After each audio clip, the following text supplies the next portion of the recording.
ابو بکر رضی اللہ تعالیٰ خود آئے ہیں، حضرت اسامہ کو چلنے کا حکم دیا ہے، اسامہ چلے ہیں، ان کو سواری پر سوار کیا ہے، حضرت ابو بکر رضی اللہ تعالیٰ ان کے ساتھ پیدل چلے ہیں۔ حضرت اسامہ نے کہا اللہ کے رسول کے خلیفہ یا تو آپ بھی سوار ہو جائیے یا مجھے حکم دیجئے میں اتر جاؤں، مجھے اچھا نہیں لگتا میں سوار ہوں اور آپ میرے ساتھ پیدل چلیں۔ صدیق اکبر رضی اللہ تعالیٰ نے فرمایا میں چاہتا ہوں جہاد کے اندر میرا بھی حصہ چل جائے، کچھ نہ کچھ میں بھی اللہ کے راستے کے اندر اپنے پیروں کے ساتھ چل پڑو، لہذا تمہیں نیچے اترنے کی ضرورت نہیں ہے۔ پھر حضرت اسامہ رضی اللہ تعالیٰ کو رخصت کیا ہے، دعا پڑھی ہے استودع اللہ دینکم و امانتکم و خواتیم اعمالکم، جو مسافر کو رخصت کرنے کے وقت دعا پڑھی جاتی ہے یہ دعا پڑھی ہے، اور دعا پڑھنے کے بعد حضرت اسامہ کو رخصت کیا ہے۔ یہ حضرت اسامہ سے کہا اگر آپ مناسب سمجھو فاروق اعظم کو عمر فاروق کو میرے لیے چھوڑ دو،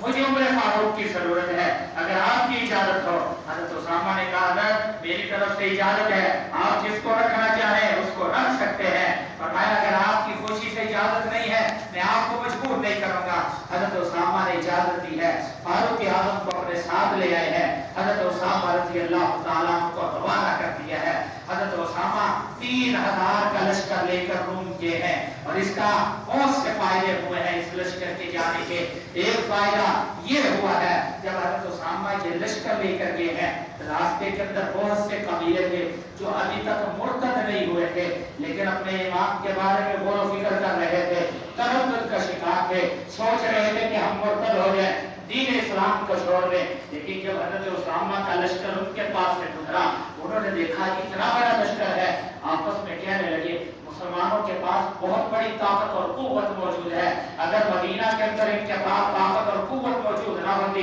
یہ اتنا بڑا لشکر روم کو نہ بھیجتے، روم روانہ نہ کرتے۔ انہوں نے روم کے لیے جو اتنا بڑا لشکر بھیجا ہے اس کا لازمی نتیجہ یہ ہے مدینہ کے اندر ان کے پاس بہت زیادہ طاقت ہے، بہت زیادہ افراد ہیں، بہت زیادہ قوت ان کے پاس موجود ہے۔ آپس میں کہنے لگے فی الحال اپنے امام کو روکے رکھو، امام کو بچائے رکھو، فی الحال مرتد نہ ہو، فی الحال امام کو نہ چھوڑو، پہلے دیکھو کہ رومیوں کے ساتھ ان کی لڑائی ہوتی ہے نتیجہ کیا نکلتا ہے۔ اگر رومی غالب آ جائیں گے پھر سوچیں گے امام کو چھوڑنے کی، اگر مسلمان غالب آ جاتے ہیں پھر ہمیں امام چھوڑنے کی کوئی ضرورت نہیں ہے۔ بہرحال اس لشکر کو روانہ کرنے کا سب سے بڑا فائدہ یہ ہے ہزاروں کی تعداد میں جو لوگ دین چھوڑنے والے تھے اس لشکر کی شان و شوکت اور قوت کو دیکھ کر وہ مرتد ہونے سے بچ گئے، اللہ نے ان کے امام کو بچا لیا، اور اس کے بعد اس کے اور کیا فائدے حاصل ہوئے ہیں اس کی تفصیلات انشاءاللہ کا جو میں بیان کروں گا۔ اللہ تعالیٰ سے دعا ہے